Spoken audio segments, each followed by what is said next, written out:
شرور أنفسنا ومن سيئات أعمالنا من يهده الله فلا مضل له ومن يضلل فلا هادي له وأشهد أن لا إله إلا الله وحده لا شريك له وأشهد أن محمدًا عبده ورسوله صلى الله تعالى عليه وآله وسلم.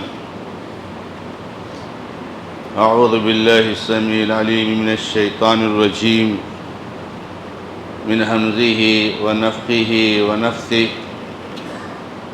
بسم الله الرحمن الرحيم. يا أيها الذين آمنوا اتقوا الله حق تقاته ولا تموتن إلا وأنتم مسلمون. يا أيها الناس اتقوا ربكم الذي خلقكم من نفس واحدة وخلق منها زوجها وبث منهما رجالا كثيرا ونساء واتقوا الله الذي تساءلون به والأرحام إن الله كان عليكم رقيبا. يا أيها الذين آمنوا اتقوا الله وقولوا قولا سديدا يصلح لكم أعمالكم ويغفر لكم ذنوبكم ومن يطع الله ورسوله فقد فاز فوزا عظيما. أما بعد فإن خير الحديث كتاب الله وخير الهدي هدي محمد صلى الله تعالى عليه وآله وسلم وشر الأمور محدثاتها وكل محدثة بدعة وكل بدعة ضلالة وكل ضلالة في النار.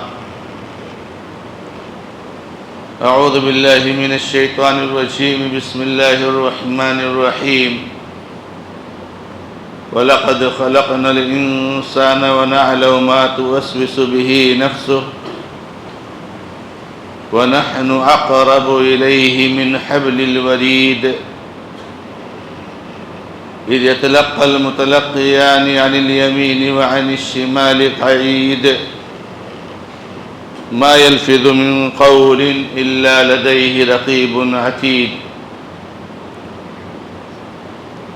وقال الله سبحانه وتعالى في موضع آخر واعتصموا بحبل الله جميعا ولا تفرقوا واذكروا نعمة الله عليكم إذ كنتم أعداء فألف بين قلوبكم فأصبحتم بنعمته إخوانا وكنتم على شفا حفرة من النار فأنقذكم منها كذلك يبين الله لكم آياته لعلكم تهتدون. وقال النبي صلى الله تعالى عليه وآله وسلم فيما صح عنه إنكم ستحرصون العمارة وإنها ندامة وخزي يوم القيامة. محترم اور معزز دینی اور ملی بھائیوں،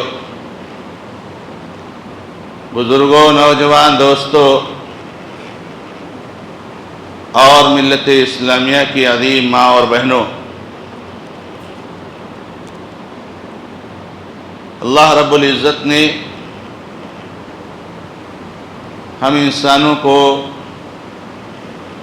پیدا فرمایا ہے اور انسان کے لیے سب سے اہم ٹارگٹ یہ ہے اور جو چیز ہے وہ یہ ہے کہ وہ اللہ تبارک و تعالیٰ کی طرف سے ملی ہوئی زندگی یہ لائف اور یہ حیات، اس کو اللہ تبارک و تعالیٰ کی مرضی کے مطابق گزارے۔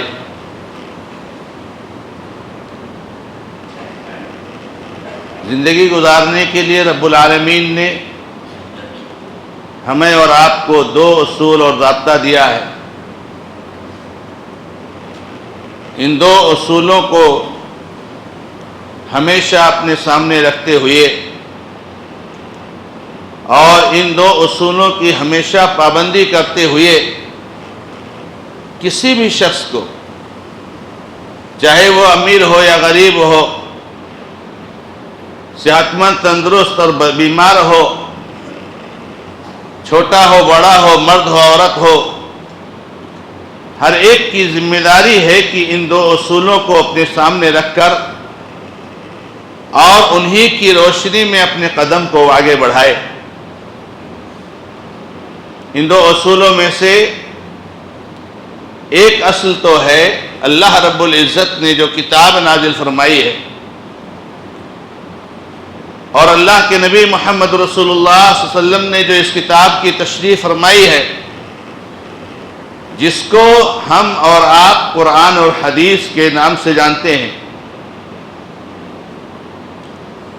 اپنے سارے اقدامات کا انہی قرآن و حدیث کی روشنی میں ہمیشہ جائزہ لینا اور کوئی بھی قدم بڑھانے سے پہلے قرآن اور حدیث پر چیک کر لینا کہ میرا یہ قدم آگے بڑھانا قرآن و حدیث کے مطابق ہے یا خلاف۔ اگر مطابق ہے تو الحمدللہ اللہ کا شکر ادا کیجئے اور آگے بڑھائیے، اور اگر خلاف ہے تو پیچھے ہٹ جائیے۔ یہ دنیا بڑی آسان سے لگتی ہے میرے بھائیوں، لیکن بہت مشکل ہے، کیونکہ اس دنیا میں اللہ تعالیٰ نے ہمیں اور آپ کو پاور دیا ہے، اختیار دیا ہے، طاقت دی ہے، اور ہم جو چاہے کریں، ہماری مرضی، ہم سے کوئی سوال ہونے والا نہیں ہے۔ لیکن ہمارے پسینے اس وقت چھوٹ جائیں گے جب میرے بھائیوں ہم سے اس دنیا کے بارے میں سوال ہوگا۔ اس لیے ہمیشہ اس دن کو نظر میں رکھنا چاہیے اور اس دنیا کی زندگی کو اتنا آسان نہیں سمجھنا چاہیے۔ اس دنیا کی زندگی کو رب العالمین نے اللہ کے حبیب محمد رسول اللہ صلی اللہ علیہ وسلم کی زبانی قید خانہ قرار دیا ہے۔ قید خانہ، کتنی مشکل زندگی ہو سکتی ہے ایک موحد کے لیے۔ تو یہ پہلا اصل ہے میرے بھائی کہ قرآن اور حدیث کو سامنے رکھیے اور اپنا قدم بڑھائیے۔ اور دوسرا اصل یہ ہے کہ ہمارا یہ قرآن و حدیث پر عمل کرنے کا جو سلسلہ ہونا چاہیے وہ اجتماعیت کے ساتھ ہونا چاہیے۔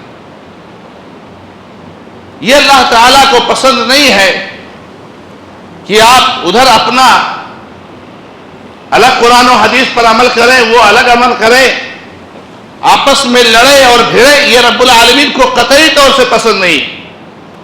اسی لیے رب العالمین نے کہہ دیا وَاعْتَصِمُوا بِحَبْلِ اللَّهِ جَمِيعًا وَلَا تَفَرَّقُوا۔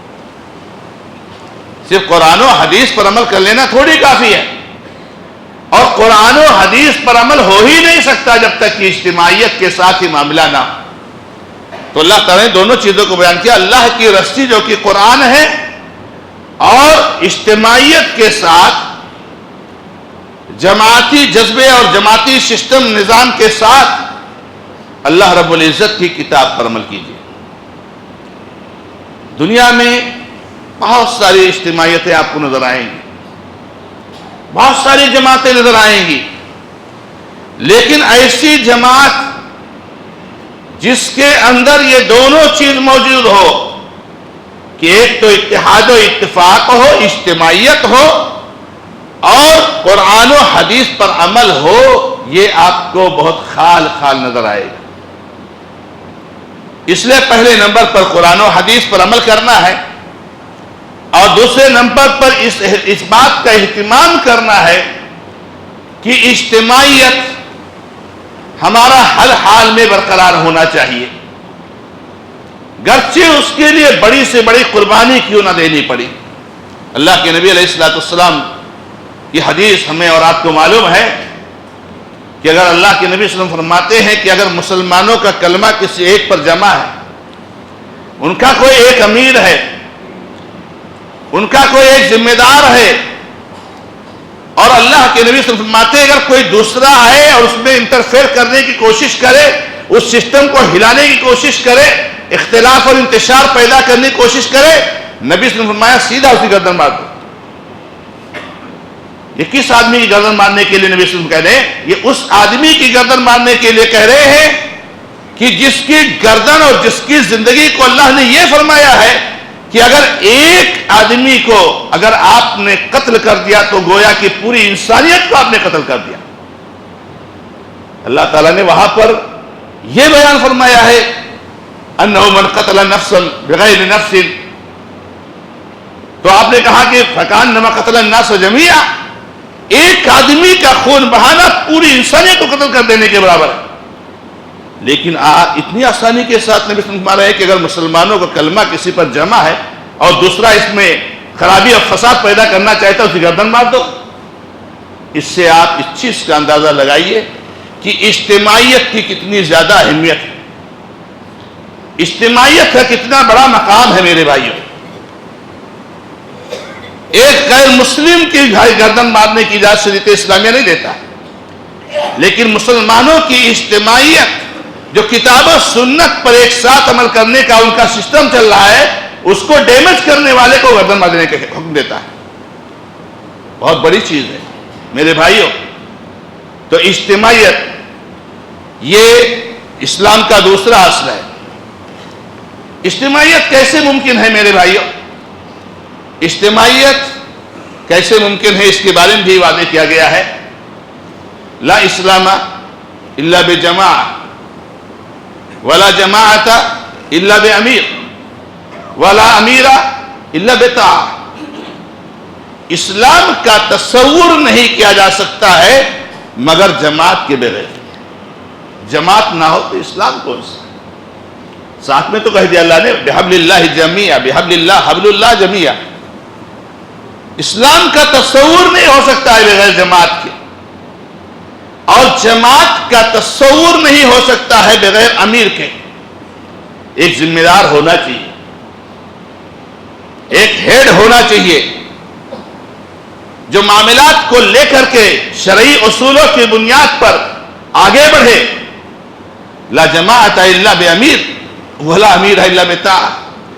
اور امیر کا تصور نہیں ہو سکتا ہے مگر جب تک ہم اس کی بات کو نہ مانیں، ہم اس کے فیصلوں کو نہ مانیں، ہم اس کی اطاعت نہ کریں، اللہ رب العزت کی مرضی میں اس کے کیے ہوئے فیصلوں کی پابندی نہ کریں، کیسے امیر ہو سکتا ہے؟ امیر کسے کہا جاتا ہے؟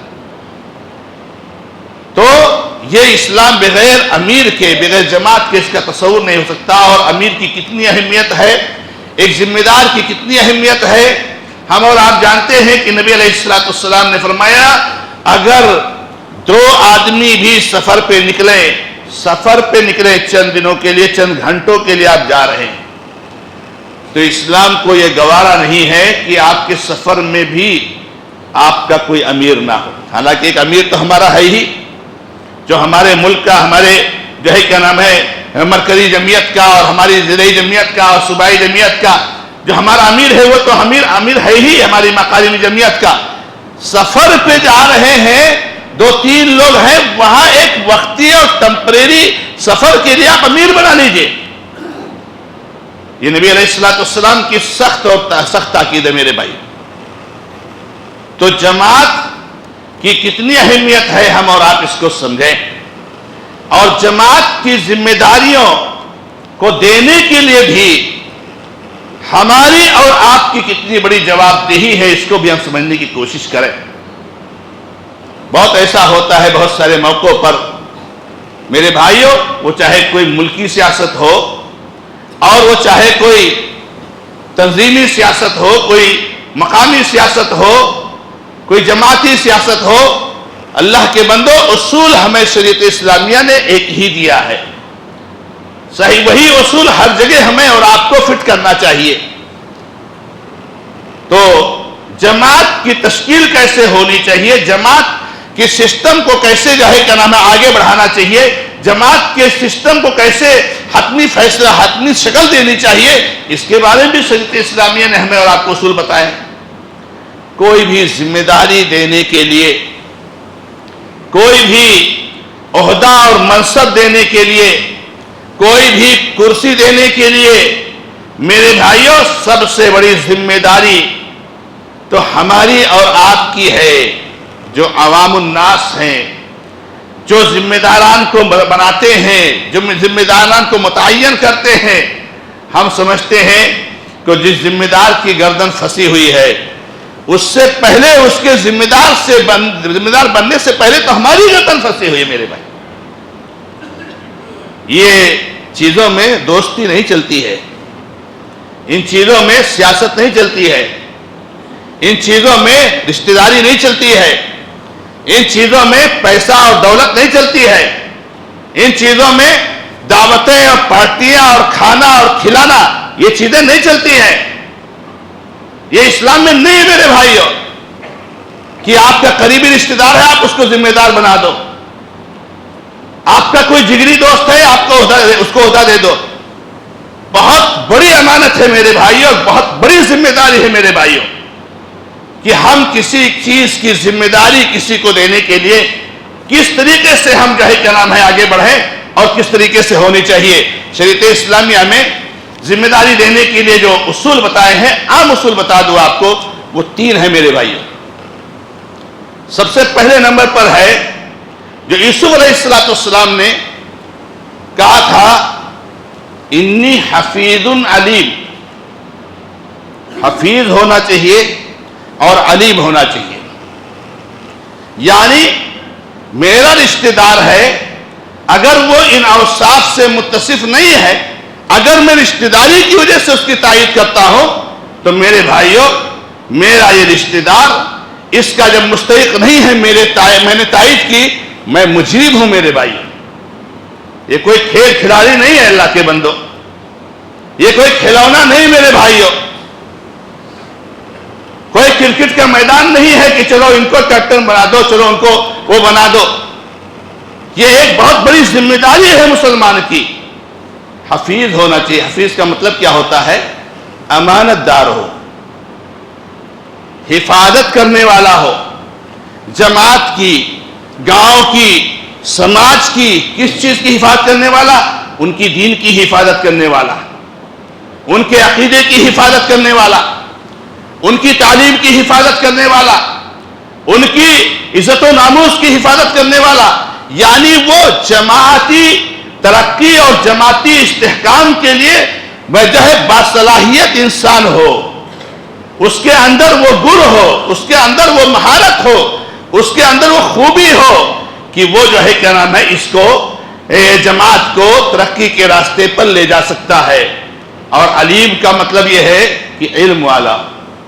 اور علم میں دونوں چیزیں آ گئیں کہ اس کے پاس قرآن حدیث کا علم بھی ہو، نہیں بہت بڑا عالم، بنیادی چیزیں جانتا ہے، عقیدے کا علم ہے، منہج کا علم ہے. یہ نہیں کہ بس کوئی ایک موقع آ گیا اور اہل بدعت سے مروب ہو گیا. عقیدہ اور منہج کا پختہ ہو، اس کا علم رکھنے والا ہو. اور ظاہر سی بات ہے جب علم ہوتا ہے تو میرے بھائیوں وہاں عمل ہوتا ہے، ورنہ علم کے تو بغیر عمل کے علم تو بیکار ہے. عمل کے بغیر علم نہیں ہے میرے بھائیوں.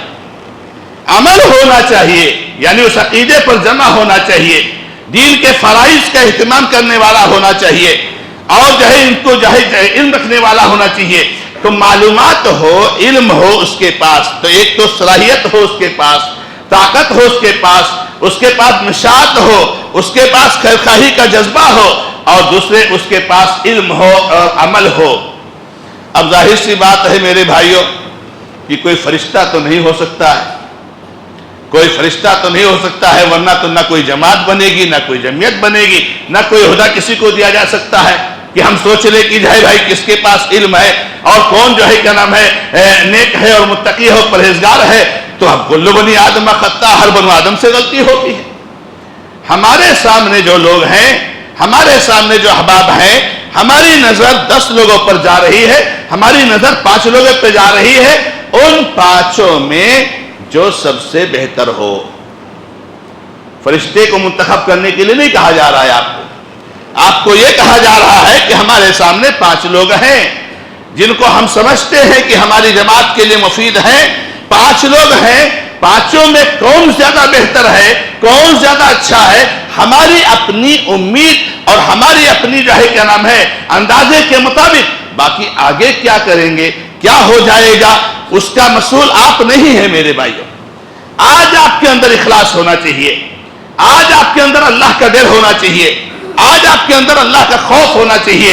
اگر ہم نے ان اصولوں کی رعایت نہیں کی تو اس کا مطلب کہ ہم نے خیانت کی، اور خیانت کرنا منافق کی علامت ہے. اگر 4 چیزیں ایک انسان کے اندر، ایک مسلمان کے اندر بیک وقت پائی جائیں تو نبی علیہ السلام نے اس کو پکا اوریجنل، بالکل اوریجنل منافق قرار دیا ہے. یہ خیانت ہے میرے بھائی، اور ہم نے اللہ رب العزت سے وعدہ کیا ہے کہ امانتوں کو اس کے مستحقین تک پہنچائیں گے.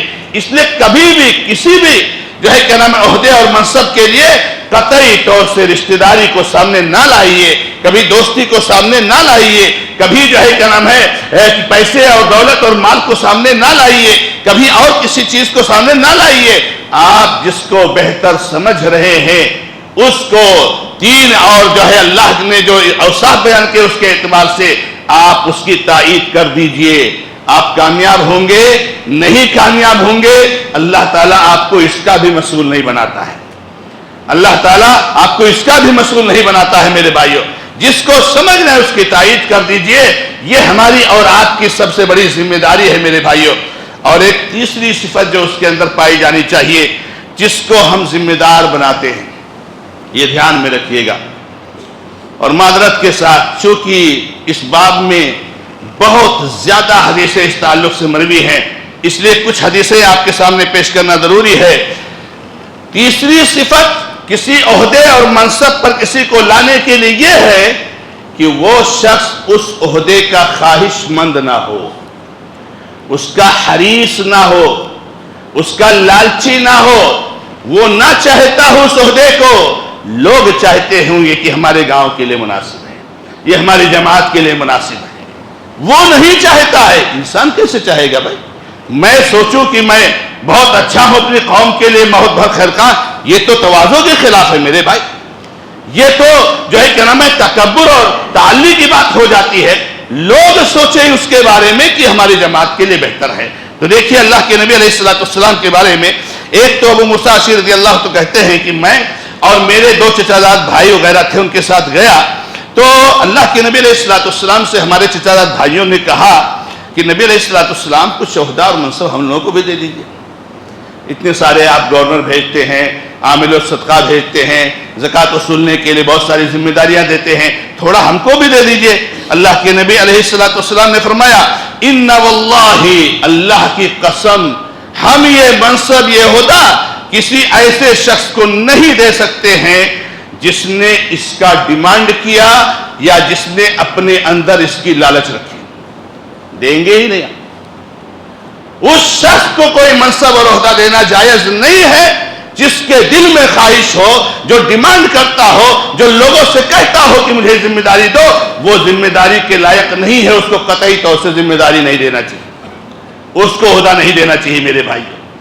تو یہ اللہ کے نبی علیہ السلام کی حدیث ہے. ایسے ہی ایک روایت میں ہے لا نستعمل على عملنا من ارادہ، ہم اپنے کسی عہدہ اور منصب پر ذمہ دار اس شخص کو نہیں بنائیں گے جو اس کو چاہے گا، جو اس کو چاہے گا. اور سنیے اللہ کے نبی علیہ السلام عبد الرحمن بن سمرہ سے کہتے ہیں لا تسأل الامارہ، اے عبد الرحمن بن سمرہ کبھی کوئی عہدہ مت مانگنا، کبھی کوئی جو ہے منصب مت مانگنا. فَإِنَّكَ إِنْ أُوتِيتَهَا، کیوں نبی صلی اللہ علیہ وسلم نے کہا اگر تو بغیر مانگے دیا جائے گا تو اللہ تعالیٰ تیری مدد کریں گے. لوگ چاہ رہے کہ آپ گاؤں کے فلاں کے، یہ تنظیم کے، یہ عہدہ کے مستحق آپ ہو جائیے، ریکویسٹ کر رہے ہیں. اگر آپ لوگوں کی ریکویسٹ پہ بنیں گے اللہ آپ کی مدد کرے گا، اور اگر آپ خواہش رکھ کر کے چاہت کے ساتھ آپ بنیں گے اللہ تعالیٰ تم کو اس کے حوالے کر دے گا، اور جہاں اللہ نے حوالے کر دیا وہاں تو انسان برباد ہو گیا میرے بھائیوں۔ اسی طریقے سے میرے بھائیوں وہ حدیث بھی میں نے پڑھی آپ کو اس کے سامنے کہ تم لوگ عہدے اور منصب کا حرص رکھتے ہو، حالانکہ یہ تمہارے لیے رسوائی اور ذلت کا ذریعہ ہے قیامت کے دن۔ ابو ذر رضی اللہ تعالیٰ عنہ سے نبی علیہ السلام نے فرمایا اراک ضعیفا، ابو ذر میں تم کو ذرا کمزور دیکھتا ہوں۔ ابو ذر رضی اللہ تو بہت جلیل القدر صحابی، نبی صلی اللہ علیہ وسلم کہتے ہیں میں تم کو تھوڑا ضعیف دیکھ رہا ہوں، ماشاءاللہ دیندار، تقوی، طہارت والے، کوئی ضروری نہیں کوئی دیندار ہو، کوئی متقی پرہیزگار ہو تو عہدے کے لائق بھی ہو۔ بہت سارے لوگ دیندار ہوتے ہیں لیکن عہدہ سنبھالنے کی صلاحیت ان کے اندر نہیں ہوتی۔ اور ابو ذر رضی اللہ تعالیٰ عنہ کی دینداری اور تقوی اور ان کے ورع اور زہد اور ان کے جو ہے کیا نام ہے غیرت کے تعلق سے کوئی بات نہیں کی جا سکتی، لیکن آپ نے کہا کہ آپ ضعیف ہو، یعنی آپ عہدہ اور منصب نہیں سنبھال سکتے ہو، اور نبی صلی اللہ علیہ وسلم نے کہا کہ میں تمہارے لیے وہی پسند کرتا ہوں جو اپنے لیے پسند کرتا ہوں۔ کبھی دو آدمی کا بھی ذمہ دار مت بننا ابو ذر، دو آدمی کا ذمہ دار بھی مت بننا، نبی علیہ السلام نے کہا۔ اور اللہ کے نبی علیہ السلام نے اسی طریقے سے ابو ذر رضی اللہ تعالیٰ عنہ موقع سے کہا کہ نبی علیہ السلام مجھے بھی کوئی ذمہ داری دیجیے۔ اس وقت نبی صلی اللہ علیہ وسلم نے کہا تھا کہ تم لوگ اس کا ڈیمانڈ کرتے ہو، اس کے حریص رہتے ہو، یہ تمہارے لیے قیامت کے دن رسوائی کا ذریعہ بنے گا۔ تو ایک تو جاننے والا ہو، صلاحیت ہو، دوسرے علم ہو، تقوی ہو، اور تیسرے اس کو عہدہ کی خواہش نہ ہو۔ جس کے اندر عہدہ کی خواہش ہو، جو طلب کرتا ہو لاکھ اس کا مستحق ہو، وہ مستحق نہ ہونے کی سب سے بڑی دلیل یہی ہو گئی کہ یہ خواہش رکھتا ہے۔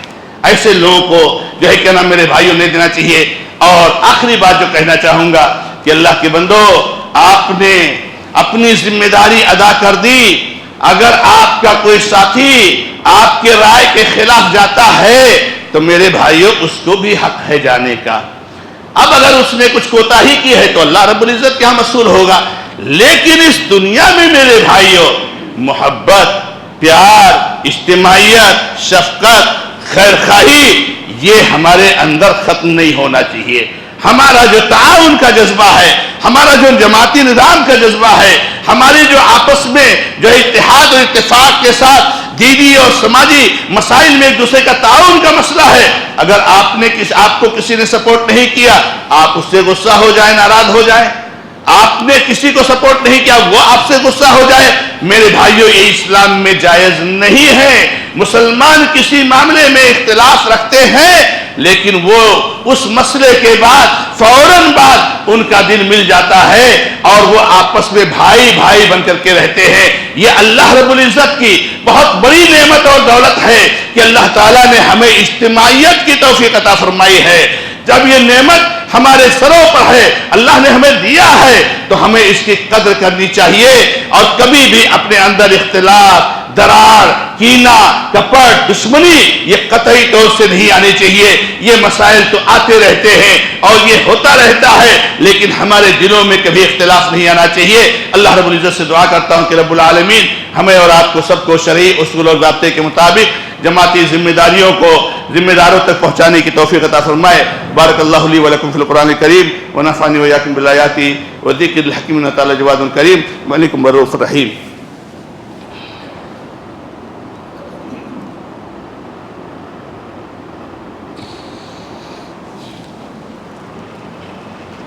الحمد للہ رب العالمین واشہد ان لا الہ الا اللہ وحدہ لا شریک لہ واشہد ان محمدا عبدہ ورسولہ صلی اللہ تعالی علیہ وآلہ وسلم۔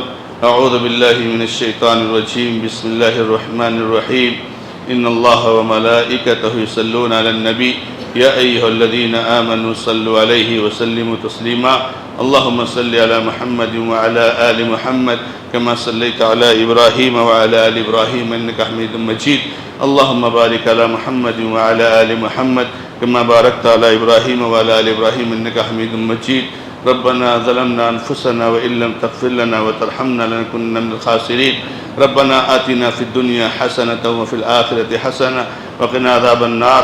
ربنا اغفر لنا ذنوبنا وإسرافنا في أمرنا وثبت أقدامنا وانصرنا على القوم الكافرين ربنا لا تزغ قلوبنا بعد إذ هديتنا وهب لنا من لدنك رحمة إنك أنت الوهاب اللهم ول علينا خيارنا اللهم ول علينا خيارنا اللهم ول علينا خيارنا أقول قولي هذا وأستغفر الله لي ولكم ولسائر المسلمين فاستغفروه إنه الغفور الرحيم الحمد لله رب العالمين.